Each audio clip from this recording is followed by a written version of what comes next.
This is the Ryder and Lisa replay. Brought to you by Southtown Hyundai. Check out the Southtown Hyundai Advantage at southtownhyundai.ca. It's time for Overrated, Underrated with Ryder and Lisa. Well, I want to say underrated, but I haven't actually tried this machine yet. Has anyone else heard of the Pizza Forno? It's a machine where you can select a pizza and it's hot and ready in 3 minutes flat out of this machine. There's one here in Edmonton. It's at Grant McEwen. And it launches today, right? I don't know when it got here. I just discovered it, though. But Okay. it's available now. Like, it opened at 6 a.m., and I'm tempted to leave the show to go experience something so revolutionary. No, you don't get to just leave the show to go try it. Well, it's research. I think the bosses would have an issue. Okay, well, if I can't experience it, if you're listening right now, can you please go to Grant McEwen and try this pizza machine? And let us know how it is. There we go. Yeah, that's what we need to do. If you're a student at Grant Mac and you have tried it, I need details. Because in my mind, I think this is something underrated. Because what an amazing thing to have at 6 a.m. A hot za. Yeah, like breakfast on the way to classes on a cold walk. Yeah, I'd get a pizza. Awesome. I want to see more of these too. It's the first one in Edmonton. Although it does feel like it's going to take jobs, doesn't it? I never thought about it that way. People that are actually making pizzas. Yeah, okay, doing it well, right. Why would you ruin this for me? What? Well, no, I don't want it. I'm going to go with overrated today, and it's using the best picture of you for your dating apps. Wait, did you say overrated or I underrated? think that's overrated. Oh, yeah, because you're setting the bar so high, right? Exactly. Why wouldn't you take like a meh picture of you, and then when you actually meet them, they're like, oh, wow, you're even more beautiful in person, right?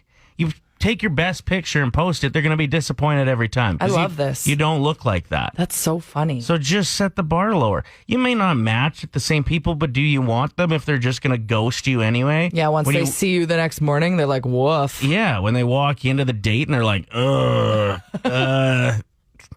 table for one, please. Ryder and Lisa. Tell me something. good. Brought to you by A&D Tutoring. Wonder, learn, grow. For more info, visit adtutoring.com. Play 107. My story today is simple, but I thought it was wholesome. These two adorable cockapoos, so Cocker Spaniel / poodles, were out for walks at the same time, and they actually recognized each other from a year prior when they were still in the same litter together. They were both adopted from separate families, and they were literally hugging on this walking trail. So both owners are like, same breed, same age, same litter, they're siblings, and they're even going to be celebrating their birthdays together now. Cute. Every time I see another blue tick, I'm like, how old? Where from? Just in case. You never know, right? And that was two poococks? No, Right? cockapoos. Cockapoos. Interesting name, anyway. Tell me something good. My story, I don't know when this is from. It's like a viral meme about a really nice story. I wanted to share it. It might be from a couple years ago or something, but Who cares? If people don't know about it, it's still a good tell me something good. it might be new. It's just taken off recently online, but it's from Dr. Jim Clark. He said, today I operated on a little girl. She needed O blood. We didn't have any, but her twin brother was O blood. I explained to him that it was a matter of life and death. He sat quietly for a moment and then said goodbye to his parents. I didn't think anything of it until after we took his blood, and he said, so how long do I got? He thought he was giving up his life for his sisters. Thankfully, they'll both be fine. That is so cute. Isn't that? He still stepped up and was like, yeah, I guess I gotta go. get her done. Tell me something good. Brand new episode of Unsung Heroes. This is where we give shout outs to people, places, and things that don't always get the attention they deserve. Let me be your hero. Shout out to getting emails, voicemail, text messages from your dental office reminding you to come get your teeth cleaned. If you care about them so much, why don't you just have them? Like, why are you so obsessed with me? Also, I'm not coming before Halloween. That's just silly. Good point. Call me after the 31st. Shout out to my favorite fall jacket this year being whichever one I can still zip up without sucking in. I love when you put your hands in your pockets of your fall jacket, though, and you think you're finding money and it's just dog poop bags. Shout out to the new Batman movie trailer being available. Can't wait to see the trend of people trying to do their Batman voice impressions. It begins now. Where the I can't do it. I'm not even going to try. I feel like you were onto something there. No, I don't think so. Shout out to Ryan Reynolds, who announced he's taking a bit of a break from making movies, but will never take a break as being the only man I've ever kind of had a crush on. Yeah. And he's so close. Like, you could just run into him maybe in Vancouver sometime. Shout out to Halloween being 2 weeks away. That means 10 weeks until Christmas and 11 weeks until 2022. Oh. I wonder if I'll get a yearly planner. Because I didn't do anything for this past Pretty 2 years. empty this year. Yeah, those are just empty pieces of paper. I scribble in sometimes. Shout out to my favorite children's book character who had a wonderful autumn. Which one is that? Humpty Dumpty had a great fall. Good one. Shout out to sitting on the couch all day once in a while thinking, you know what? I deserve this day. I'm just going to sit here. I'm going to just watch television. I deserve this. But then 9 p.m. hits and you feel extremely guilty, so you power clean your bathroom. Nice. Every time. And finally, shout out to the municipal elections for asking a few too many questions. What are you, my mom?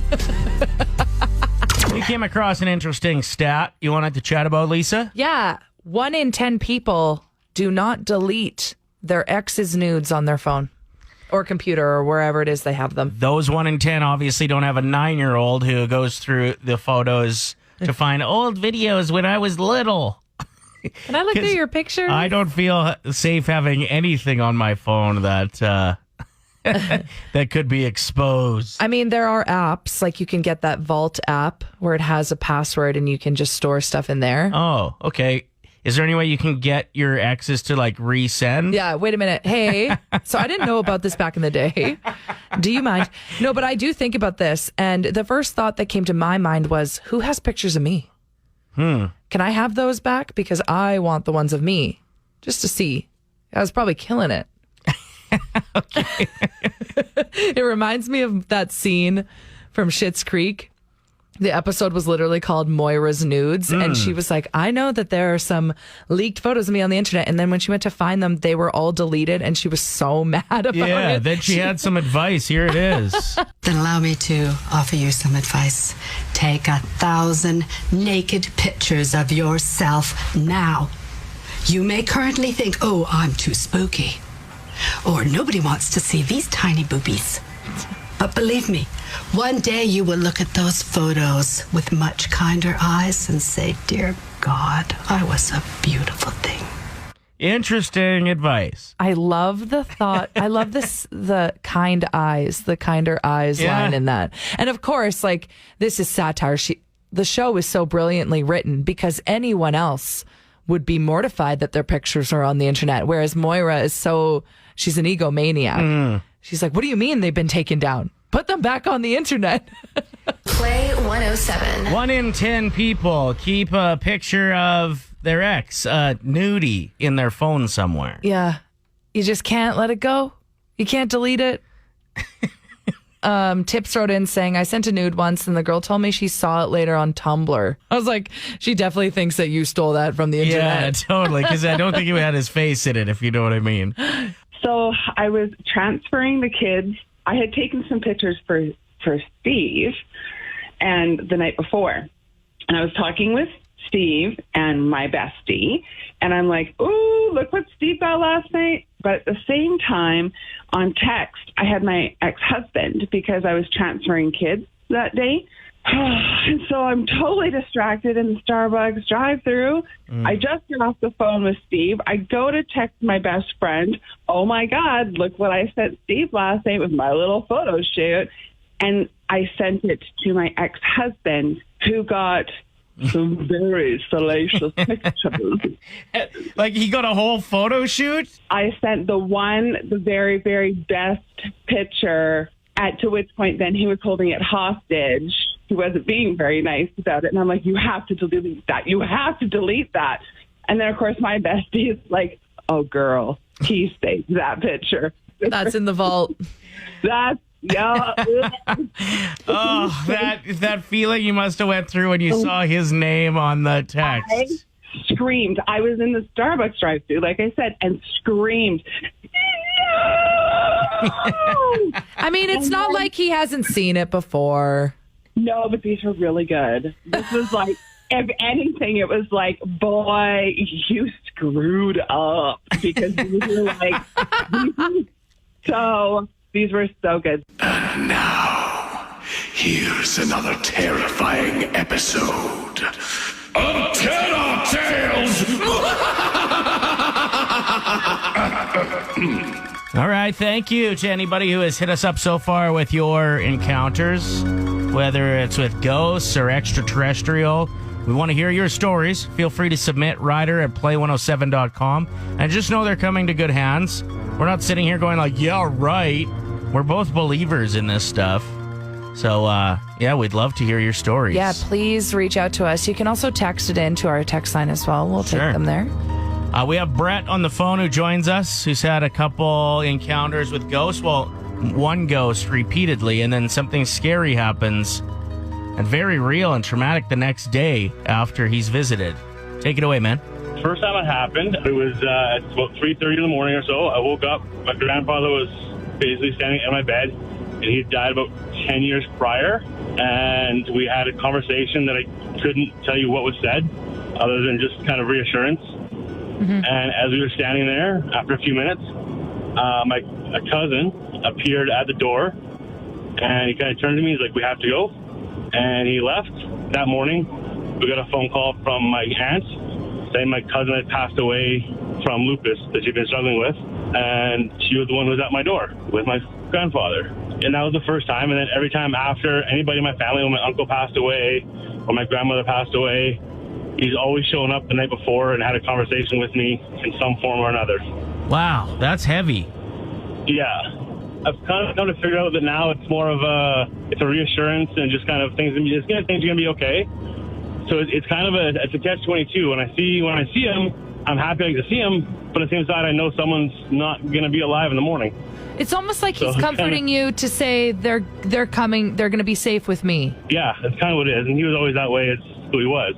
So it's kind of trippy in that sense, but yeah. So it's always your grandpa who shows up at the door, and then the next day you get terrible news about a family member. Yeah, usually, yeah. So it's anytime I see him now, I'm worried. Anytime the phone rings the next day, I'm concerned. Thank you for sharing your story with us. If you would like to submit, once again, it's Ryder at play107.com. I want to know how many people agree with this. There is a study done. 53% of people would buy a haunted house if it was way cheaper. How much cheaper is the question, and how haunted? I'd need to know both of those things. I feel like some people wouldn't care. Like if it was extremely haunted? I don't know. There was a house in my hometown that used to be a ski chalet, and apparently some nasty stuff happened in the ski chalet back in the day. I don't know if it's true or not, but the house was apparently haunted, and it was like, I don't know, 6 families moved in and out of this house within years, and every one of them recounted, I guess, horrible stories that were happening, where they felt like they were like being pinned down to the bed. Okay, that's too far for me. Where like guests would come over and like actually leave. At first, when you started telling this, I was like, challenge accepted. But in my mind, I'm thinking like, oh, the cupboard door is open. No, like that's the extent of. I think it was a lot worse than that. So yeah, it ended up having people move in and out of it. And yeah, it was probably cheaper, but how much fun would it be moving a year after you? Okay, honestly, just helped a friend move the other week, and I was like, you're never moving again. And if you do, I'm busy that day. Do you think the real estate agent is being honest, though? I don't know if they have to disclose that. I don't think they do. I'm pretty sure they have to disclose if there was an actual murder in the house. Yes. Like over the last 2 owners or something. There's a rule there. I don't know, though, what that rule is. But all the ghosts are from way back. Like, you never see a ghost. That's like in vans. I was just going to say some sort of skater shoes. That's so weird that we were both thinking about their shoes. Ooh. Don't. Okay, next question. Okay. So you would buy a haunted house if it was cheaper. where are you at with other things that are cheaper for a reason? Like, would you be happy if a guy proposed to you with a ring that was used, like from a marriage that didn't last? I don't know how to answer that. Is it from him or someone? No, it wouldn't. I don't think anybody's ever proposed with the same ring to two different Why women. not? Why not? I don't know. I think there's too much history happened. there. What if it was like a marriage that lasted 75 years and then they moved on and their family sold the ring? I don't know. Is that ring haunted? 107. So much good new TV right now. I've dove into season 3 of You, and what a show. It's good. Oh, it's so good. See, I was spending my day watching documentaries. So I watched the new Brittany Murphy Yeah, how was documentary. that? It's a 2-part doc, and it was really good, really sad. And I wanted some answers as to what happened to such an iconic 90s actress. Mm-hmm. I loved Brittany Murphy. That was tough to watch, but I think it was good. It was well done. And then I watched Buried, which is another documentary about a true crime. It was the first case ever that had something to do with a memory loss, like coming to like growing up and thinking back. And this girl's like, I know my dad committed a crime. I'm just remembering it now, though, as a 29-year-old. Insane. I watched him do it when I was 9. Don't give a spoiler I as won't. to what happens. But yeah, that's a wild story. Why are we so obsessed with the creepy? You look at other big shows right now, like Yeah. Squid Game. Obviously, a lot of people really interested in it right now, and it's very gory and scary. Like, what's this fascination with death and murder and unsolved crime that we all have? I like to think that it's a way for me to be more informed. I'm not even kidding. It's a way for me to educate myself, to know red flags. But like you, for example, like the only thing I'm getting out of it is like stalking seems kind of fun. No, that is not what you're getting out of it. Well, I just think it's bunch of funny weirdos. how he just puts on a ball cap that's his and that's his disguise. That's I'm like, that's pretty weak. his creeping costume. Speaking of Squid Game, it is the biggest show in the world. Yeah. And we decided that we might be able to play Squid Game on the radio. If you would like to play with us, 780-784-7107. We're just going to give this a go. There's no prize. 7, It is time for the first ever game of Radio Squid Game. Yeah, participate if you dare. Do you know the Muffin Man? The Muffin Man, the Muffin Man. Do you know the Muffin Man that lives on... Candy Cane Lane. Incorrect. Player 1 has been eliminated. All right, so that's it for player 1. But that's how we do this. It's ruthless. It is ruthless. Okay, what do you need me to do? Finish this sentence. This little piggy went to the market. This little piggy stayed home. This little piggy had roast beef. This little piggy had none. And this little piggy went... We all the way home. It's actually we all the way home. Oh, no. No! Player 2 has been eliminated. All right, time for player 3. Hopefully you have better luck. Perfect. Let's try it. Are you ready? Yep. In the famous kids' nursery rhyme, Frere Jacques, how would you spell Jacques? Oh my god. Jaque. Player 3 has been eliminated. No, you can't talk anymore. You're supposed to be you're dead. gone. Ryder and Lisa. Brought to you by Southtown Hyundai. Play 107.